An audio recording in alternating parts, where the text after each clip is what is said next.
An entitled Karen absolutely tries to get me fired from my job, as she quite literally complains about everything that goes on in our store. But eventually, karma comes back to bite her in the rear end, as she herself gets fired for messing up in a way that absolutely was unacceptable, giving me the chance to finally get the last laugh. Here's how it went down. Okay, so earlier this year, we hired a new employee. She's around the younger side of the boomer generation, and for reference, we work at a tobacco shop. The problems all started with her complaining about how she was never told that she had to download an app on her phone, and try to throw a big fit about how strange it was that we needed an app. But here's the thing, I've had 3 different jobs that use an app login, or just have to have one in the first place. She then started to say that I wasn't doing any work, and you know what? At first, the job was believing her. Well, that is until I started going crazy on what lack of work she was referring to, and was taking pictures and timestamps of everything I was doing. I would even ask if she needed help, and she would just give me an unhelpful, well, I need help with everything. I mean, look around you. To which I would look around and see literally nothing looking out of place or dirty, which is funny because every other day she says that she has the flu, but still comes to work and just doesn't do anything because she's sick. She was flipping out every single week because of small stuff. One box wasn't perfectly straightened, or like the space wasn't exactly 8 centimeters from the other box. There was a speck of dust in the corner and she would lose her mind. If there was a single fingerprint on one of the many glass surfaces, she would also freak out. One time she blew up on me in front of everyone in the group chat because I didn't take out the trash last night, but the assistant manager told me not to that single day. Well, last week I come in and we're doing a shift change, and after I count my drawer and put it in, a customer walks in. This is a dad and the teenage son, and the dad says, "Oh, I forgot what vape my wife likes, but my son knows what it is." Now, I've got to say, this is just a really weird situation, and any of my previous jobs would decline the sale to err on the side of caution. And you know what? I do exactly that. I refused the sale because the teenager didn't have an ID, and he admitted as much. As I was talking to the customers to probably solve the problem, my boomer coworker just takes my cash drawer out, puts hers in, and then angrily huffs that she will do it, and then kicked me out of the transaction. In fact, I heard the teenager say things like, "Oh, I want this," or they're talking about the things they do and don't like, basically implying that yeah, he's buying it for himself and not for his mom. Well, after these two left, this lady started screaming at me on how I'm an idiot, how I'm so rude and so paranoid, and that there's no laws whatsoever against selling vapes to minors. I was more upset at how she was screaming at me and following me around the store, as well as how she took over my transaction. So you know what? I called my boss and I explained the whole situation, and they were really concerned with her behavior, especially how she kept going past this situation and said I apparently have a new problem every week, which is of course rich coming from her because she finds something wrong with me every single week. She also intentionally misgenders me just to try and get a rise out of me because she's bored and wants an argument or something like that. Well, they eventually talked to her, and guess what? She told a completely different story. She said the man was an elderly disabled man who can't walk and needed his teenage son there to help out, and apparently I screamed at them for no reason. But he was a perfectly healthy man who was walking perfectly fine and seemed about my age, if not a bit older, so basically in their late 30s. But then she changed it again and said I was screaming at them the moment they walked in. Well, I can thankfully say that she was eventually fired, which in my opinion should have happened way sooner than later. Holy crap, this sounds like a nightmare. I would hate working with someone like that. I can't stand people who come into the job and they're like, "Oh my god, this place sucks. Everything around here is awful and it's your fault." Because what they're really saying is, "Oh, I hate my job, this sucks, and guess what? You're gonna get the blunt end of my complaints no matter what." And that's not fair. This lady is like just trying to pick on you for no reason. And it's the fact that she was trying to come after your job and be like, "Oh yeah, this is your fault. Everything's out of order because of you and not me." When you're just the one trying to train her properly. Like, dude, get a grip. So yeah, this lady sucks, and I'm honestly really glad she got fired because she definitely deserved it. If you like Am I the Jerk, you're probably going to love Am I the Genius. Check it out, link down below in the description. Also, go to amithejerk.com/submit if you would like to submit your own stories. Our slumlord that we were renting from tried to double our rent overnight, so we decided to get some petty revenge by leaving without giving him any notice. Here's how we did it. Okay, to start things out, we were renting an office in an old, decrepit building for many years from basically a slumlord. We were going month to month since the lease had expired years ago, and the landlord was too lazy to make a new lease. There were noisy, smelly neighbors, and the building was basically falling apart, and definitely breaking all kinds of building codes, I'm sure. But even then, we still put up with it because the rent was pretty low, and we weren't losing clients over it. Well, eventually, we get a text from our slumlord that he's doubling the rent, and we have to sign the lease before January 1st, which at the time was only like 24 days away. But he said if we're going to leave, instead of signing the lease, lease, we need to give him 30 days notice. But it's like he didn't give us 30 days notice. Well, we decided then and there that we were leaving, but also that we were going to give him 0 notice. We very quickly found a lovely, well-kept office just around the corner, and we moved all of our stuff over there. We even took some of the decorative items that the previous tenant had left behind. Well, the slumlord was so lazy and never around that he did not keep track of anything like that. Now, we didn't leave a huge mess behind, but we didn't clean up either. Because guess what? There's no lease, so there's no way for him to even penalize us even if he wanted to. On January 1st, we texted the slumlord that we had vacated the building. And you know what? We never even gave him the key back because he was literally too lazy to even ask for them in the first place. Okay, I gotta be honest here, I think you guys got incredibly lucky. Because don't get me wrong, I think what you did is amazing, but holy crap, this could have easily backfired. Knowing my luck, if I tried something like this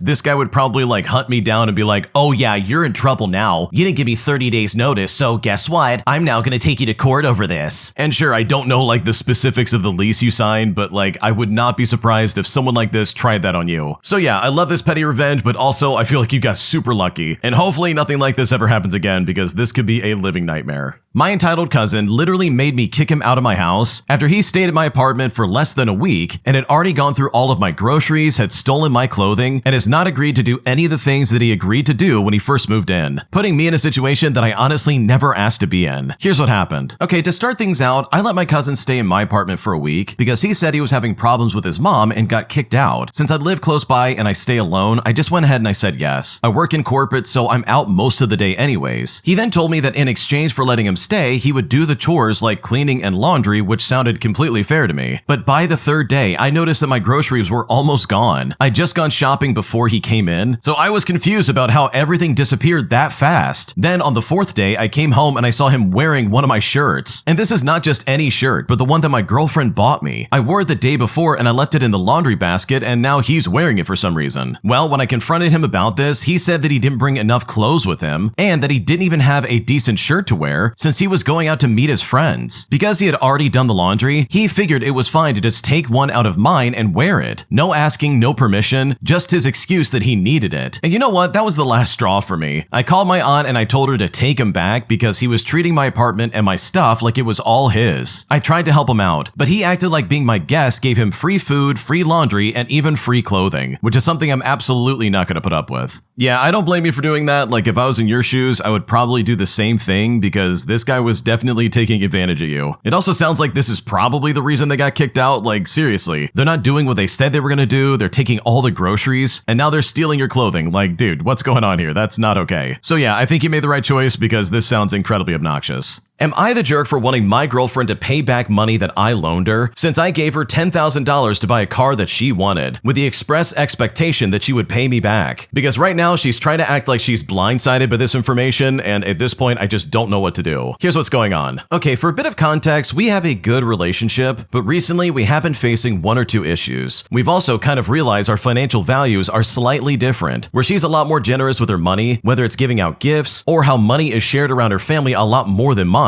However, overall, she finds it hard to save. But I'm like the complete opposite, and I'm more on the frugal side, which is very similar to my family, and I have been able to save a decent enough amount of money to try and buy my first house. Income-wise, we are also on somewhat different figures, and I earn roughly about 2 times as much as she does. Now, as for the issue with the loan, I have loaned her approximately $10,000 a little over a year ago to help her buy a car in which she really wanted. She had also somewhat fallen on hard times and couldn't have afforded the car without my loan. Well, fast forward to the present day, and she's been in a good job for about 8 months now. However, to me, it seems like she just doesn't have any intention of paying back the loan. When I initially loaned the money to her, I was very clear that it was a loan, and I would want the amount paid back at a later date, in which she enthusiastically agreed. And you know what? After 3 years of dating and planning a future together, I had the utmost trust in her. Well, after bringing the subject up recently, she's been saying that she's been blindsided. She thinks that since we're planning a future together and our money will be pooled eventually, she shouldn't have to pay it back. And this has really led me to question the different financial values that we have. I'm trying to figure out if I'm the jerk by still asking her to pay back the original amount that I literally loaned her over a year ago, because right now I just don't know what to do.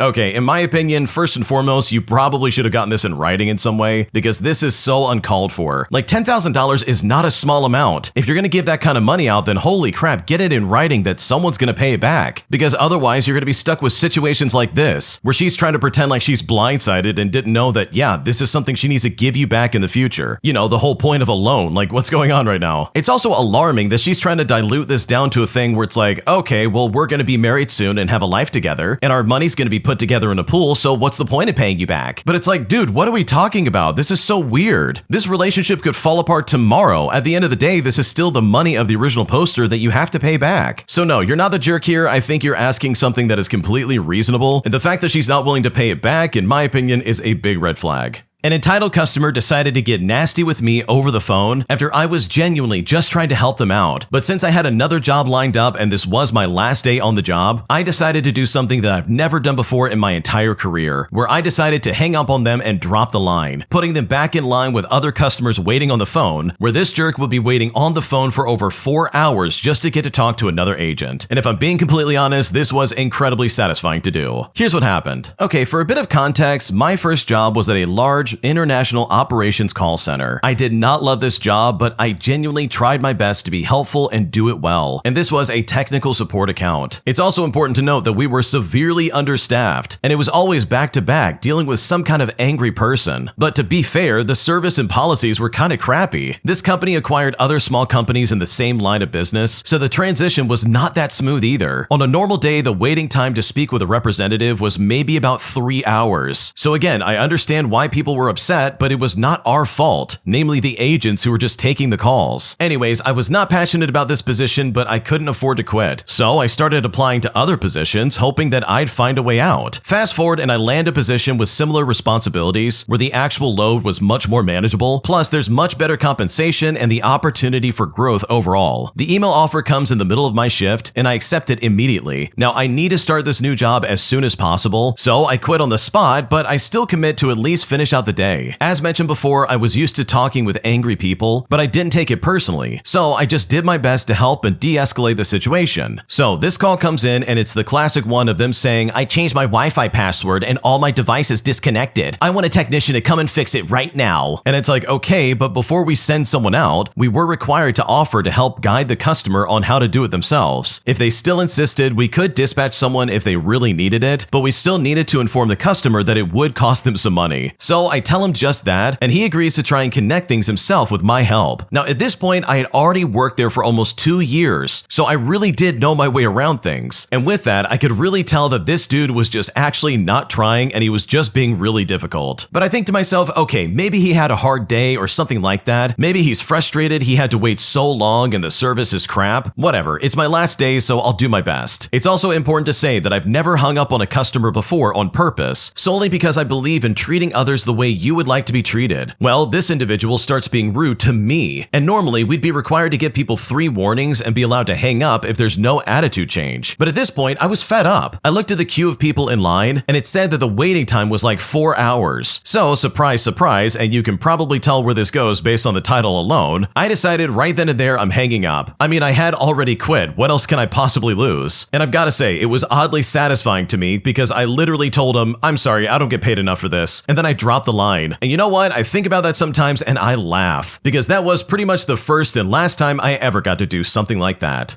Oh my gosh, this guy's literally living my dream, especially when I worked in customer service. Like, dude, come on. Some customers or clients or whatever you want to call them, they literally suck, and this is like the way you want to treat them, especially if they're being irrational. And I totally understand where the original poster's coming from. The wait times are long, you're sitting there for 3 hours trying to get someone to help you with your Wi-Fi. I totally get it and I completely understand. But the second you come at me as if I'm just sitting here doing nothing all day, like, dude, I'm sorry, but that is not okay in my book, and that is completely unacceptable. So good for you for hanging up, because honestly, that had to have been incredibly satisfying, because that is something that not a lot of people get to do in their careers. My entitled mom thinks that she can be toxic all day without us being bothered by it. And after dealing with this for years, I'm honestly at my breaking point and I really just don't know what to do. Here's the situation that I'm currently in. I'm a 26-year-old female and I've been really struggling with my mom's behavior for the past couple of years, and it simply has only gotten worse. Lately, my mom has been very emotionally aggressive. She has her own version of reality, which is completely distorted, and she never takes responsibility for her words, like it's just never her fault. For some background, we have a small family business run by my father and now my brother. My mother helped build the company, but she never really worked full-time there. Instead, she would often go out shopping or meet friends during work hours. My dad never had an issue with this, especially now that my brother has taken over. She also never learned how to use a computer, so she has no clue what to do when a client makes a purchase. The only thing she's really good at is consulting clients, and that's about it. And this is where a lot of the negatives come in. She hasn't really had a goal in life lately. When we were kids, she was busy with us and our education, but after we moved out, she's had nothing meaningful to do during the day. She fixates on small problems and blows them out of proportion, turning them into a huge ordeal. She's extremely direct, so much so that she can't maintain friendships because she lacks diplomacy. She confuses being blunt with being honest. She's always been negative, but now it's out of control. She's constantly annoyed with my father and makes sure everybody knows about it. In her eyes, all of her life problems are his fault, despite having a very privileged life too, by the way. She takes constant trips that are sometimes expensive and far away, but even still, she remains ungrateful. And honestly, I think my dad takes her on these trips just to keep her from bothering him. Her daily routine is exhausting to witness. She wakes up at 4 in the morning, spends hours on social media, then goes to the office just to drink coffee. By mid-morning, she naps for a few hours, claiming exhaustion from working so hard, or citing non-existent health issues. She wakes up moody, she complains, she bosses people around, and then she lashes out at my father and brother over trivial things. By the time the evening rolls around, she's back home, she does no housework, she spends more time on social media and then goes to bed early, only to then repeat the cycle the next day. Well, my dad is frustrated by my mom's lack of discipline. She doesn't even do much housework, and anytime he suggests hiring external help, like a cleaning service, she simply refuses, claiming that she doesn't trust them. Most of my parents' arguments stem from housework, and eventually my dad loses his patience and starts yelling because he simply just can't take it anymore. But then she turns it around, telling everyone that he's extremely aggressive and controlling. As a child, she would speak badly about my father, which made me feel a mix of fear and reluctant respect for him. And later on, I realized that he wasn't as bad as she made him out to be. He's just a workaholic, while she simply just doesn't want to work in the first place. And now she claims that we've all teamed up with my dad against her just because he has the money. She also insists that other men take care of their wives financially and that my dad is the only one who doesn't. But in reality, she receives around $1,000 a month, which she spends on shopping, and yet somehow, it's still not enough for her. I'm honestly shocked at how someone can be so ungrateful for the life that she has. Whenever we try to confront her about her behavior, we remain calm and attempt to give her advice. But the moment we do, she just starts yelling and screaming, saying that we're all against her, and that we don't actually love her, and that we actually hate her. She'll then burst into tears, and at that point, it's impossible to continue any kind of conversation. We've been trying to convince her to see a therapist because her behavior is making everyday life extremely difficult. She creates drama over the smallest things and treats everyone with cynicism. I don't want to be around her, but at the same time, I can't just cut her off. I mean, she is my mother. The problem is that we can't even have a normal conversation with her. If we try, she just insists that she's different, but in her mind, that means that she's quirky. I've never heard her take responsibility for her words, even when she was extremely rude to me, my brother, or even clients. She always has some kind of excuse or justification. When confronted with advice or rational solutions, she either ignores the words completely or just responds with something dismissive like, "Oh, you can shut your mouth," or even throwing out insults. As a side note, my father isn't perfect and he does have his flaws, but compared to her, they're minor. Honestly, I'm worried that she's going to wear him down completely, and with the constant stress she puts him under, I feel like he might end up having a stroke. What should I do?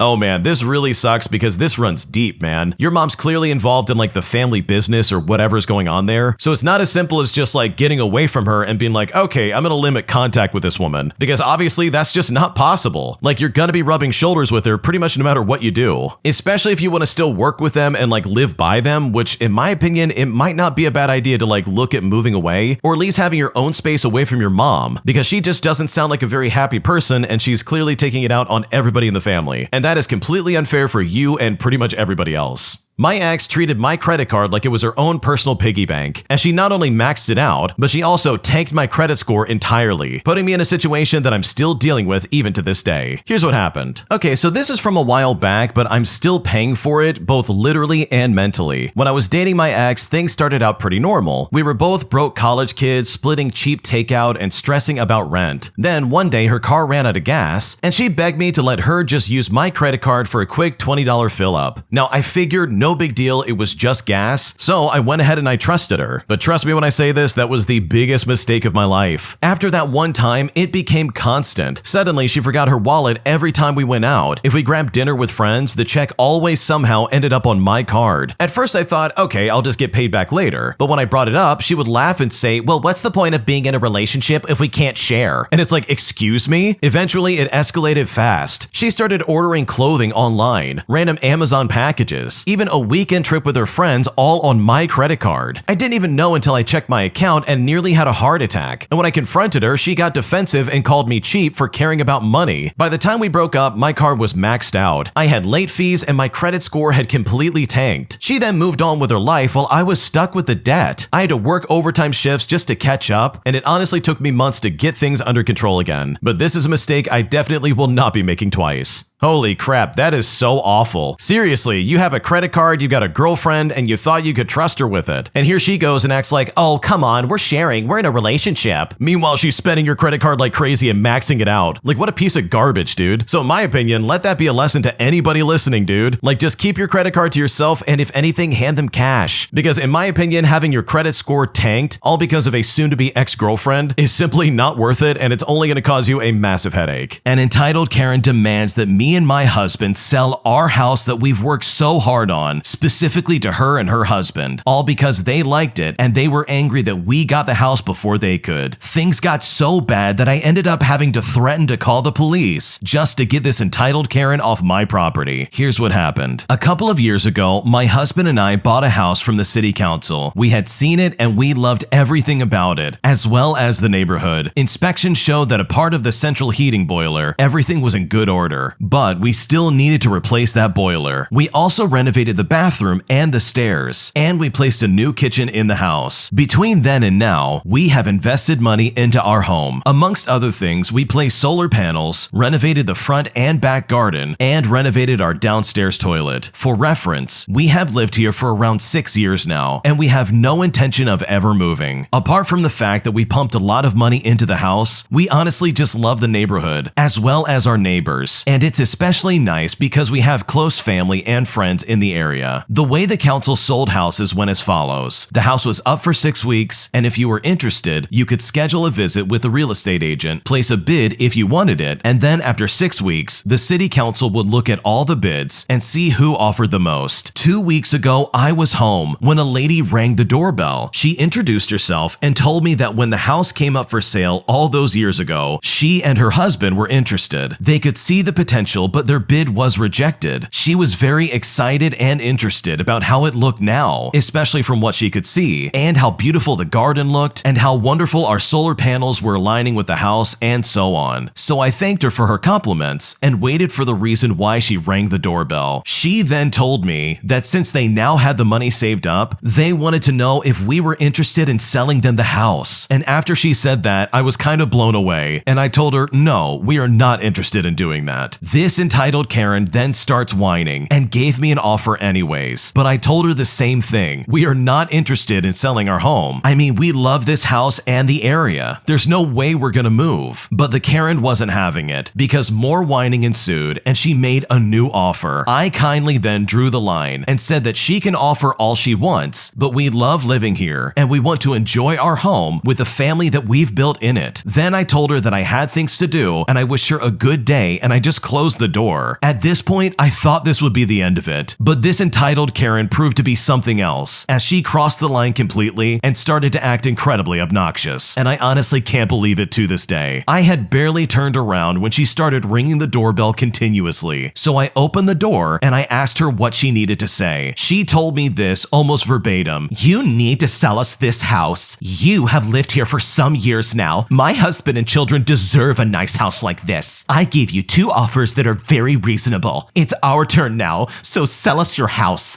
We want to live here. I told this woman that her offers were laughable at best. She gave us 2 offers while we knew that we could ask for double the price and get that still. She was honestly just lowballing us. I reiterated that we were not interested and we would not sell our home to her. I then blatantly said, you need to leave, and I closed the door again. And just like before, she started ringing the doorbell like a madwoman. After trying to ignore it, I ripped open the the front door and shouted in her face, telling her she needs to get lost. We are not interested. And even if we were, I would not sell my house to her, since she is acting like a spoiled, rotten Karen. I wouldn't want my neighbors to deal with her spoiled attitude. I told her that she doesn't need to think about trying to bully us into moving, and that she can go away or I would call the police. This time, I slammed the door to get the message across. She stayed screaming at the door that we have to sell her the house, and walked around a little bit before finally leaving. I did send a message in our Streets group app about her, and thankfully, people have said that they will keep an eye out for her. My husband was absolutely stunned when I told him about what happened, as this is really an unusual thing for someone to do with where we live. She has been seen once or twice, but has not caused problems for us or anyone else. What an absolute psychopath. Did this entitled Karen really think she could walk up to somebody's house, lowball them an offer, and then say, okay, it's time to move? Like, what in the world was she thinking? That is not how you get a house. If anything, it's just crazy. And the fact that she kept banging on your door and ringing your doorbell over and over again, just to try and convince you in some way that yes, you need to sell your house to her specifically, is absolutely insane in my opinion. If I was in her shoes, I probably would have called the police a lot sooner, especially after the second time of her basically running up on my house. Like, I do not need that kind of energy in my life. But thankfully, this lady got the message and went off. Hopefully she never comes back again, and hopefully the original poster sets up some kind of camera system. That way they can avoid this crazy entitled Karen ever coming back when they're not around. My entitled mother is demanding that I have kids before it's too late, as well as dumping my current boyfriend to try and find one that's actually rich. And I'm honestly just so tired of the manipulation. So my mother and I do not see eye to eye, and this goes for just about anything in the world. She believes in marriage, love, having babies, and living a good life, whereas I'm just an individual. I'm working for myself and my current partner. I do not want children, nor do I ever think I will. Marriage isn't off the table, but it's just not a priority. She's a lower income mother who had me as her only child, and she had me when she was very young while living with my grandma. Personally, I'm a very well-off individual, and I've moved out of her house because she's very manipulative. And this honestly brings up two issues that I have with her. For one, children. Just for the record, I hate children. I could not think of having anything worse than a slimy, horrible thing the size of a watermelon coming out of me and ruining my body and my life forever. Those little goblins just make me feel sick. I mean, I don't even like my cousins. Even them touching my arm makes me feel like I need to take 4 showers just to get the germs off. I have thought about having my tubes tied because the thought of having children brings me so much trauma. I do not look at children as if I love them. I look at children with disgust. It's nothing personal, I just hate them so much. She continuously asks me when I'm gonna have kids. She speaks so highly of them, and she says that I will be alone if I don't have any. She is constantly trying to guilt trip me by saying stuff like, well, your grandma's gonna be sad, and also, if you don't have kids, the family's gonna be disappointed. She berates me for spending too much time on my work and my hobbies, as well as spending too much time on my relationship, which brings me to my next point, my existing relationship. She has no respect for who I'm currently in a relationship with. She always points out good-looking boys or wealthy boys, and it makes me sick. It really makes me seethe. I don't understand why she cannot fathom that I'm actually happy with my decision. She may think that it's not real, or that I'm not picking someone wealthy enough, but I do not care, and that does not matter to me. I cannot fathom or understand why she feels so entitled to say these things. She's using my grandma and trying to manipulate me and make me feel bad just to try and get me to have children. Also, it's belittling my relationship and trying to suggest a wealthier man is a better way to go. It honestly just makes me sick, and I am so tired of dealing with it. Your mom sounds like a piece of work. I mean, you've made it pretty clear. You don't like kids, and you love your current relationship. And that honestly should be enough for her to try and mind her own business. And sure, your route is probably not the typical route, or the route that your parents took, but then again, who cares? In my opinion, if I was in your shoes, I would live my life to the fullest extent. And if that means I'm not gonna have kids, and I'm gonna stick with my current relationship, then that's what I'm gonna do. So I honestly just would not let this lady's comments get to you. You know what makes you happy, as well as what you want out of your life. So if I was in your shoes, I would just ignore her, because otherwise it's just gonna be more of the same. Her trying to manipulate you and guilt trip you into doing stuff that you're not comfortable with. An entitled family bust a valve in the hotel, causing water to flood the entire 3rd floor, causing an evacuation, and the fire department department to show up, and I've never been more panicked in my life. So the last week of January 2018, it was absolutely frigid. That was the winter I learned that Celsius and Fahrenheit intersected at -40 the hard way. That was also a bad week for me all around. My grandpa had just passed away, and I hadn't yet started antidepressants, so you can imagine where my mental state was. So I work full-time as a night audit at a hotel I work at, but I work weekends because it's easier for me personally. It's the last Saturday of the month, and it's a balmy -20 degrees outside. I'm in the back folding laundry and watching videos on my phone. I get a call on the house phone, and apparently there's a noise complaint about some kids running around on the 3rd floor. I go up and I find a man and his partner arguing. The man is incredibly drunk. If their kids running up and down the hall was making noise, I asked them to rein the kids in and head back downstairs. Nothing out of the ordinary so far, but y'all know what's about to come next. About an hour later, I get a call saying that there's flooding on the 3rd floor. I was perplexed by this, but I figured that someone had clogged their toilet or something like that, so I go up with a plunger ready to take care of it. I get up there and I find that the hallway had quickly turned into a lazy river as water was gushing from the room that the noise complaint had come from. The family had booked it from the room and left the door wide open. The drunk jerk had ripped a fire sprinkler from the wall in anger, and the pipes were under a lot of pressure already from the intense cold, so water was gushing out like a geyser from the hole. I had to go downstairs and call the fire department. People were panicking, and I don't think I was in the most calm mindset either. My attention was divided 100 different ways. People were complaining, not wanting to go outside in the cold, despite water now pouring from light fixtures, like some kind of deranged water park. I saw water was starting to drip on the computer monitors, so I grabbed trash bags and I covered them up. I saw the water was starting to pool on the floor, so I grabbed laundry carts to put under the bigger leaks and try to mop up the water. I also tried hunting for the water shutoff valve, but I'm not maintenance, so I had no idea where it was, and so many people were wanting my attention. It was just me there after all. A certain travel agency monopoly that we all hate was calling me and asking if I'd refund their clients. I scream on the phone, "Lady, the situation is a lot more complicated than you realize." And I said that in absolute desperation. Finally, the fire department and the management team came in and helped me to get a better handle on the situation. They were shutting down the sprinkler system and cleaning up the water. At that point, ceiling tiles were falling from the ceiling and almost hitting people, despite me asking them multiple times to go outside. I paused for 5 minutes just to get something to eat, just a microwave mac and cheese dinner, and the head housekeeper, who literally just arrived, asked me why I wasn't down there helping. Thankfully though, the management team had my back and told me that I could finish my meal. Breakfast that day was some donuts from the local chain bakery. I went home exhausted and sobbing. It was one of the most miserable experiences of my life. Even recalling it now makes me tense and angry. The idiots responsible did eventually turn back up, spinning some absolute garbage story about how he had left a shirt hanging on the fire sprinkler, but the insurance company basically told us that if we wanted to cover for the damages, we couldn't press charges, and we have to label it as an accident. I surprisingly came off looking a lot better than I felt. Despite my internal panic, people apparently thought I kept my cool. They said that I kept back the Mississippi with a mop. I got a decent raise because of it, and the closest thing to tenure that you can possibly get in the hotel field. The phrase, "I wouldn't wish this on my worst enemy," gets tossed around a lot, but yeah, that pretty much describes that situation. Between the water and the freezing air, I honestly felt like I was on the Titanic. What a terrifying situation. Imagine that, you're the only one working, it's literally the middle of the night, and some moron busts a valve, and water starts pouring all over the place. Talk about a lot of unhappy and very miserable people. It's an unfortunate circumstance, but the fact that they came out on top, and now people see them as like that person who can handle the pressure, it might have just worked out in their favor. The original poster goes on to say that they still work there, and that despite all of it, they don't really have any other nights as bad as that one night. So good for them for gaining some clout at work. They handled an entire hotel getting flooded in the middle of the night, and in my opinion, that probably gives some pretty good job security moving forward. This story came from the Am I the Jerk podcast subreddit. Check the links in the description if you'd like to submit your own stories. Am I the jerk for wanting to cut off all contact with my friends? So I am a senior in high school. I have friends that go all the way back to 3rd grade, and we'll just call them Annie, Haley, and Walter because I don't want to use their real names. times. I was a huge introvert in need of friends, but I was too scared to try and talk to anyone. My persistent little mind thought I needed friends still, despite having 3 wonderful friends back in 2nd grade, 1st grade, and kindergarten, which is honestly not true. They were actually just the worst. But through the words of Haley, she says that I came to her one day because she was sitting by herself and we became friends that way. And this is how it happened with Annie and Walter. I met Annie first because she was in my class, and I met Walter down the line because he was Annie's friend too. We got along great for being 8 years old, and our friendship continued until around middle school. Walter had other guy friends, which I didn't really mind, but Annie and Haley, however, moved out of the school within just weeks of each other. Annie was being homeschooled for various reasons, and Haley was claiming she wanted to be popular and that she couldn't make that happen with another girl present. This was also during the time that my parents split up, so I was a little messed up. Nonetheless, no one else knew that I kept to myself, and I wished them the best of luck with whatever they were going through. I would see Haley again in the coming years because my school district only has one high school, so everyone from the middle schools would walk those halls. I wouldn't see Annie for a while though, until I got my first phone in 8th grade, and through my mom as well as her mom, they arranged a day for us to hang out. That left me with Walter. Now, I would try to hang out with him, but his friends made it quite obvious that girls weren't allowed in their group. They tolerated me when I was there, but I could tell they didn't care for me too much. I would play and lose with Walter playing cards, or even chess sometimes, but I could tell he was growing a little distant. We didn't share any classes together either, so I was on my own for the longest time. Then high school comes around, and I was reunited with Haley my freshman year, but she had changed too. She was going through stuff with her parents as well, a lot of which were things such as calling her a pig, despite her being a healthy weight for her height, which was about the same weight as me. So as a result, she stopped eating. I wanted to help her through this, as well as a few other things, while putting my own wounds on the back burner. That's what I was supposed to do, right? I wanted to be a good friend. She asked me to keep quiet about this whole thing, since she didn't want her parents involved, which is understandably so, considering all the abuse that happens. I kept my mouth shut as a promise, but I ended up breaking it the next year. By sophomore year, it became evident that things weren't going well, and I had to do something about it. I went to a counselor because I was afraid of what she would do to herself if I didn't. She ended up going home that day with her parents, and they set up a therapy schedule for her, and they got her on medication to help with her depression. She seemed to be getting better, but she would never be the girl that I remembered back then. She was more bold and flirtatious, and that caused so many problems down the line that I had to save her from multiple times. Guys would be all over her, and I'd have to beat them off because she's too shy to do so herself. I didn't realize how mentally taxing this was until this year. I found out that she was being harassed by a bunch of guys outside of the school, as well as inside, and obviously I can't do anything about the ones outside of school because I'm never there. I can, however, manage the ones inside the school. She's gotten into so much boy trouble that it actually affected my relationship with another old friend. And guess who that old friend was? That's right, it was Walter. He was angry at the fact that we were trying to report his friend despite me trying to explain to him what was going on. We were talking over each other, and every time I was waiting for him to finish just so I could try to have something to say back, he would then just cut me off again, which would really upset me. This was the first fight we've ever had, and I knew this guy had anger issues before, but I've tolerated it for the most part. Now, a little more information on the other guy. I told him to be wary around Haley because she has a very fragile trust, and if you break it, you'll never get her back ever again. She has had more relationships than I could possibly count, so I've seen this happen multiple times, both online and in person. He tells me in a cocky way, "Oh, don't worry about it, I always stay winning," which is like, okay, sure. I tell him to back off in places where it's due, like when she's being touched in a way that she doesn't like. I was basically speaking for her, which was something I never do for anyone. He didn't listen to me, so when Haley comes to me asking to go to the counselor, I was annoyed, but I said yes, and that's what led to the fight. Afterwards, I came to realize something. This wasn't my job. I didn't have to do any of this. Why was I doing this in the first place? Haley carries this thing of pepper spray with her wherever she goes. If she really felt uncomfortable, she would use it, right? She has every means to protect herself from all these things happening, and she just simply doesn't do it. Instead, she would send me to do it. Not only that, but Walter basically made it clear to me that I wasn't a good enough friend. I I would invite him to so many things because I was in a lot of activities at the time and I wanted him to come and see what we were doing. I also invited him to my birthday multiple times. Now, those were a little more understandable. He was sick by the time my birthdays came around, so that couldn't be helped. But for everything else, he always had an excuse for why he couldn't come out just to hang out, even though he claims to be friends. I've tried to continue to be friends with him and have gotten honestly nothing back in return. He would also get mad at me when I don't remember his birthday,